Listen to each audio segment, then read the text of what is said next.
Какви събития те очакват в близко бъдеще? Ще направим 3 варианта. Избери сега какъв ще бъде твоя и гледаме. Първия вариант, втория вариант и третия вариант. Първия вариант. Ти очаква период от спокойствие и щастие. Просто няма за какво да се тревожиш. Всичко ще бъде по-добре, отколкото можеш да се представиш. Втория вариант. Теб очаква събитие, което ще разруши всичките твои предните,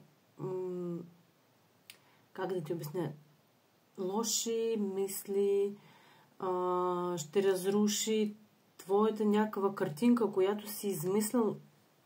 Имаш някакъв начин на живота сега или имаш някакви мисли в главата си, които пречат на теб. И то много пречат. И те ще се разрушат с това събитие, каквото ще стане много скоро. И третия вариант. Ти ще вземеш съдбата си в ръцете ти.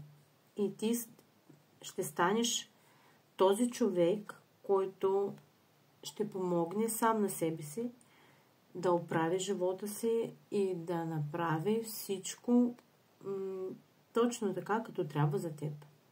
Ще си намериш точния път и ще разбереш, че всичко зависи само от теб.